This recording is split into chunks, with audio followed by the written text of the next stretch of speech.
Hello नमस्कार, हमारे channel में आपका स्वागत। हम आपको बहुत ही महत्वपूर्ण जानकारी देने वाले हैं अतिथि शिक्षकों के नियमितीकरण को लेकर। एक वीडियो भी दिखाने वाले। केसी पवार जी ने क्या कहा है अतिथि शिक्षकों को लेकर। केसी पवार जी ने बोला है कि अतिथि शिक्षकों की 2 मांगें मानने पर सरकार राजी हो गई है। ठीक है, अतिथि शिक्षकों की 2 मांगें और मानी जाएंगी। एक पहली मांग पूरी कर ली गई है, अब 2 मांगें और मानने पर समर्थन मिल गया है सरकार का। तो इसको लेकर बहुत ही महत्वपूर्ण खबर है। क्या कहा गया केसी पवार जी के द्वारा, आगे क्या रणनीति बनाई जा रही और कौन सी मांग मानने को सरकार तैयार है, इसके संबंध में विस्तार से मैं जानकारी देने वाला हूं।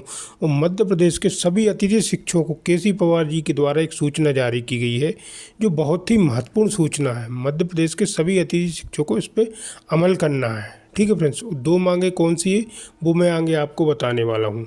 आप वीडियो में बने रहे, वीडियो पूरा देखें। वीडियो अच्छा लगे तो आप लाइक करें और चैनल को सब्सक्राइब बिल्कुल ना से अपडेट पाने के लिए। इनका कहना है कि 2 मांगे जो मानी जा रही है उसमें 50% आरक्षण शिक्षक भर्ती में और दूसरा है बोनस अंक देने को लेकर। दोनों मांगों को मानने को सरकार तैयार है। तो आप वीडियो में बने रहे, वीडियो पूरा देखें। वीडियो अच्छा लगे तो लाइक करें, चैनल को सब्सक्राइब। नमस्कार। सर्वप्रथम आप सभी को नव वर्ष की हार्दिक हार्दिक शुभकामनाएं। साथियों, हम अतिथि शिक्षक हमारी नियमितीकरण की मांग को लेकर पिछले 16 वर्षों से संघर्षरत हैं। इन 16 वर्षों में तात्कालिक संगठनों ने भी अपने अपने स्तर से प्रयास किए। ये बात अलग है कि हमें आज दिनांक तक आशा के अनुरूप सफलता प्राप्त नहीं हुई। हमने 2 वर्ष पूर्व हमारे आदरणीय स्वर्गीय श्री अजयपाल सिंह राठौर की इच्छा के अनुसार आज़ाद स्कूल अतिथि शिक्षक संघ मध्य प्रदेश का गठन किया। अजयपाल जी आज हमारे बीच नहीं हैं, परंतु मैं उन्हें भी सत सत नमन करता हूं और उनके विचारों को, उनके उद्देश्य को, उनकी मांग को हम लोगों को मिलकर सफल करना है। हम लोगों ने 2 वर्षों में बहुत से कार्यक्रम किए। इनमें 2 आंदोलन भी भोपाल के हैं। उन आंदोलनों में भी हम लोगों ने जो कहा था कि हम अंतिम समय तक मैदान में डटे रहेंगे और डटे रहें।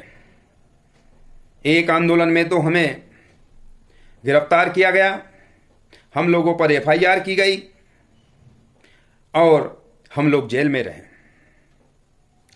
आज ये संगठन में जो हमारे निष्ठावान साथी हैं, आदरणीय बीएम खान सर, आदरणीय संतोष कहार जी, आदरणीय सादिक खान जी, आदरणीय मुकेश जोशी जी, आदरणीय सत्येंद्र नागर जी, आदरणीय मनोज सक्सेना जी, आदरणीय राकेश खंडेलवाल जी, आदरणीय के सैनी जी, हमारा इसी प्रकार महिला प्रकोष्ठ में हमारी बहनें जो आदरणीय स्वर्गीय अजयपाल जी के सपनों को पूरा करने के लिए संघ को पूरी निष्ठा से अपना समय देती हैं, उनमें बहन आदरणीय काजल राख्यानी जी, अर्चना बरुआ जी, रितमा जोशी जी, अनामिका पारे जी, दीपमाला अग्निहोत्री जी, भारती सोनी जी, बांद्रे बहन जी और भी हमारे समस्त 55 जिले के जिला अध्यक्ष, समस्त ब्लॉक अध्यक्ष और समस्त महिला प्रकोष्ठ के पदाधिकारी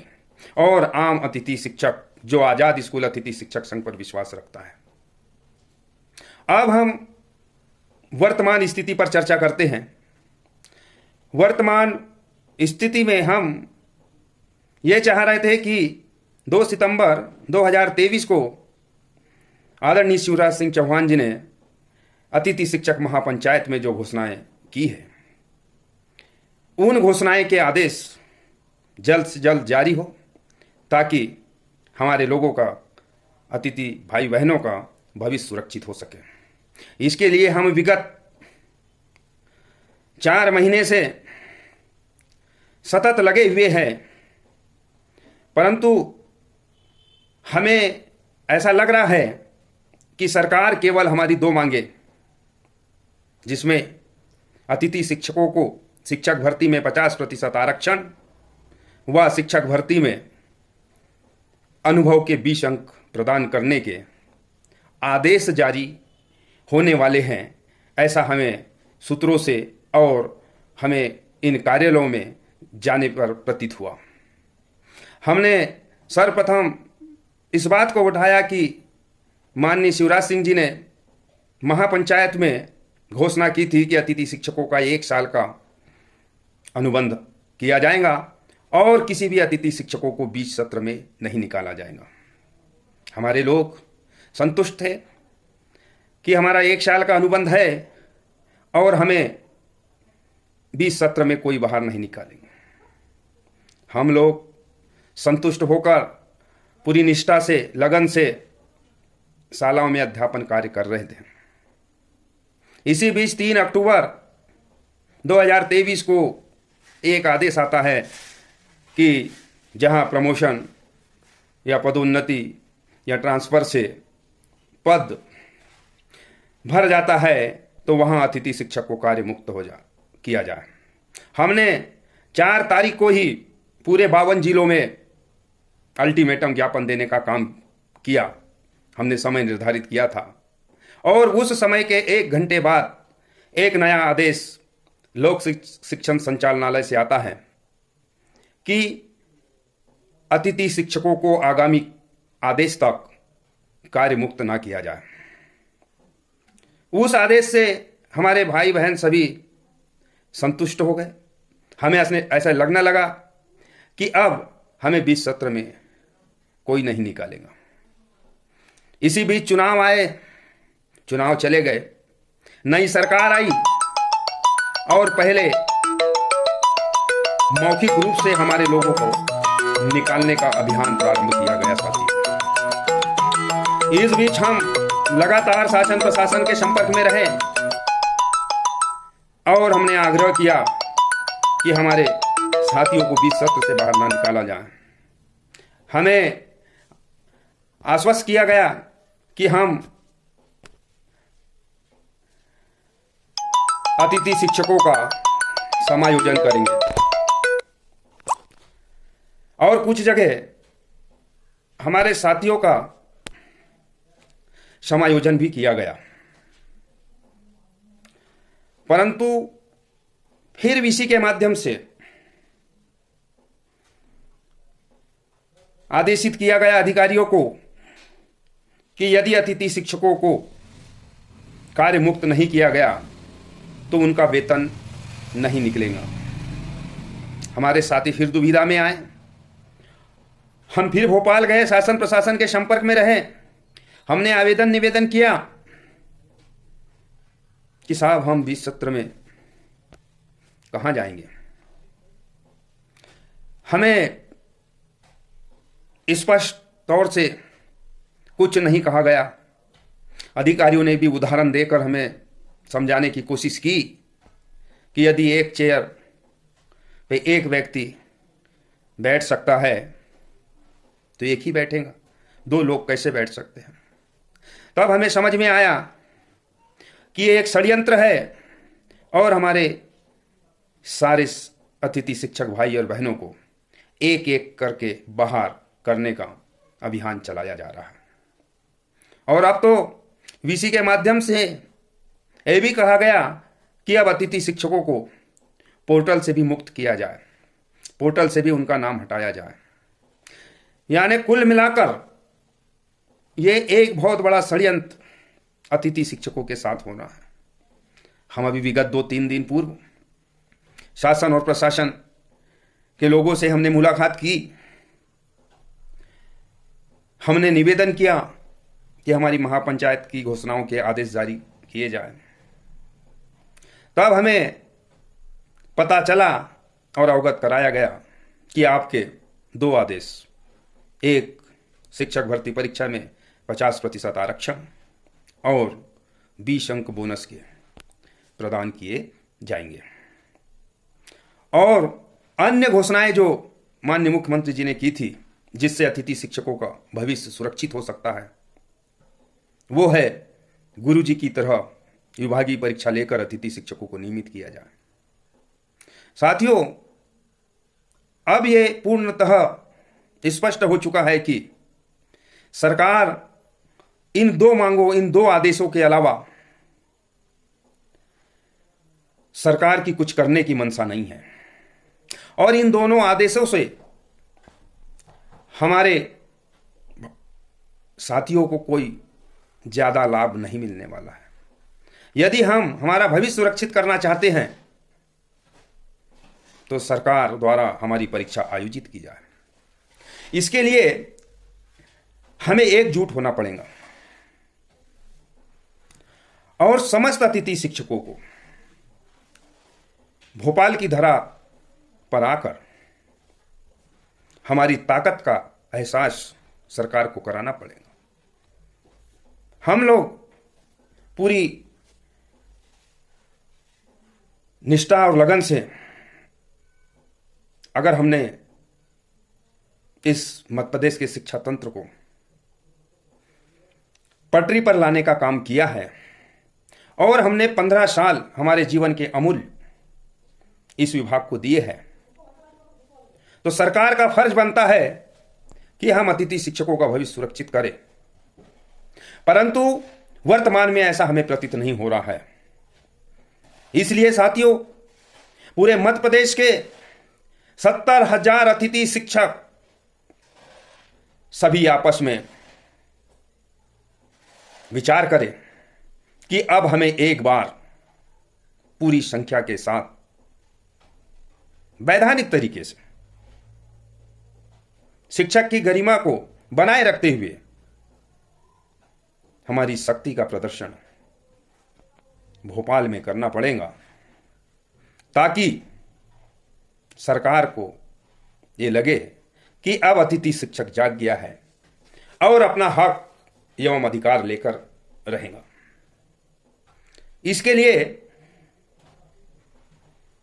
हम ब्लॉक स्तर पर चर्चा करें, ब्लॉक अध्यक्ष जिला अध्यक्ष से चर्चा करें और समस्त जिला अध्यक्ष और संभागीय अध्यक्ष और प्रदेश कार्यकारिणी मिलकर हम एक निर्णय लें। और यह लड़ाई किसी एक अतिथि शिक्षक या किसी एक संगठन की नहीं है। समस्त अतिथि शिक्षक सबको नियमित होना है, सबको भविष्य सुरक्षित करना है, तो सबको एक मंच पर आना होगा। आजाद स्कूल अतिथि शिक्षक संघ मध्य प्रदेश के समस्त अतिथि शिक्षक भाइयों एवं बहनों को स्पष्ट रूप से बताना चाहता है कि आप जो निर्णय लेंगे, आप लोग बैठकर ब्लॉक अध्यक्ष से बात करके, जिला अध्यक्ष से बात करके, आप जो निर्णय लेंगे, पूरी आजाद टीम आपके साथ कंधा से कंधा मिलाकर खड़ी रहेंगी और आखिरी दम तक, आखिरी व्यक्ति जाते तक मैदान नहीं छोड़ेंगी। ये हम आपको यकीन और विश्वास दिलाते हैं। आज हमारे 55 जिला है, 55 जिला अध्यक्ष है, 300 के लगभग हमारे ब्लॉक अध्यक्ष हैं और हम 70,000 अतिथि शिक्षक मिलकर इस लड़ाई को लड़ सकते हैं और हमारी विभागीय परीक्षा का हम आदेश करवा सकते हैं। अन्यथा साथियों, मन की संतुष्टि के लिए आप YouTube और अन्य माध्यमों से आपके पास खबर आती होंगी कि ऐसा होने वाला है, वैसा हो रहा है, परंतु ऐसा कुछ नहीं हो रहा है। केवल आपके 2 आदेश निकल रहे हैं और अगर हमें हमारा भविष्य सुरक्षित करना है तो हम सब साथियों को एक मंच पर आना होगा। अब समय कम बचा है, इसलिए हमें ज़्यादा समय नहीं लगाना है। आप लोग भी समस्त अतिथि शिक्षक स्पष्ट रूप से अब हमारे पास खोने के लिए कुछ नहीं बचा है। आप लोग अपने ब्लॉक अध्यक्ष से चर्चा करें, आपका ब्लॉक अध्यक्ष जिला अध्यक्ष को बताएं और जिला अध्यक्ष प्रदेश कार्यकारिणी से बात करें। अलग अलग ज्ञापन देने से, अलग अलग रैली निकालने से, अलग अलग जिलों में आवेदन निवेदन करने से साथियों कोई फर्क नहीं पड़ने वाला। अब तो पूरे 55 जिलों में एक साथ हमें एक मंच पर आकर इस लड़ाई को लड़ना है। और मैं एक बार पुनः आप सभी लोगों को विश्वास दिलाता हूं कि आप 2 दिन के अंदर अपने ब्लॉक अध्यक्षों को से चर्चा करें, ब्लॉक अध्यक्ष जिला अध्यक्ष से चर्चा करें और जिला अध्यक्ष हमसे चर्चा करें। आपका जो भी सुझाव आएगा, आपकी जो इच्छा होंगी, पूरी आज़ाद टीम आपके साथ रहेंगी। और पूर्व में भी आपने देखा होगा कि आज़ाद टीम जो कहती है वो करती है। और सारे संगठन के लोगों से भी मेरा एक निवेदन है कि अब समय है, जब हमारी मांग एक है तो हमें एक होना पड़ेगा। एक मंच, एक मांग होना चाहिए। संगठन भले भले अलग अलग हो, लेटर हेड अलग अलग हो, कोई दिक्कत नहीं, परंतु मांग और एक मंच होना चाहिए। और हम सब लोग अतिथि शिक्षक हैं, हमारा किसी से कोई विरोध नहीं है। हम आजाद संघ के लोग अगर केवल विरोध करते हैं तो जो गुमराह करते हैं, जो लोग झूठ परोसते हैं, जो हमारे भोले भाले साथियों को गुमराह करके क्षणिक संतुष्टि देते हैं, हम उन लोगों का विरोध करते हैं। हमारा बड़ा दिल है, बड़ा संगठन है। हम पहल करते हैं कि आइए सब एक हो और एक मांग जिससे हमारा भविष्य सुरक्षित हो, उसके लिए हम शीघ्र रणनीति तैयार करें और आगामी कार्यक्रम करें। साथियों, अब 2 दिन आप चर्चा कीजिए। आपके ब्लॉक अध्यक्ष से हम सुझाव मांगेंगे, फिर हम जिला अध्यक्ष से सुझाव मांगेंगे, और जो सुझाव आएंगे उस पर रणनीति बनाकर हम आपको 2 दिन बाद अवगत करा देंगे। तैयार रहिए, सबकी नौकरी है, सबको जागरूक कीजिए। अब यह सोचने का वक्त नहीं है कि सबका होगा तो हमारा होगा। अब तो सबको एक बार तो आना ही होगा। सभी साथियों को बहुत बहुत धन्यवाद। और ये लड़ाई आपकी है, आप स्वयं भी प्रयास कीजिए। 2 दिन बाद हम पुनः आपसे रूबरू होंगे। इन्हीं आशाओं के साथ आजाद टीम का सिपाही केसी पवार। धन्यवाद।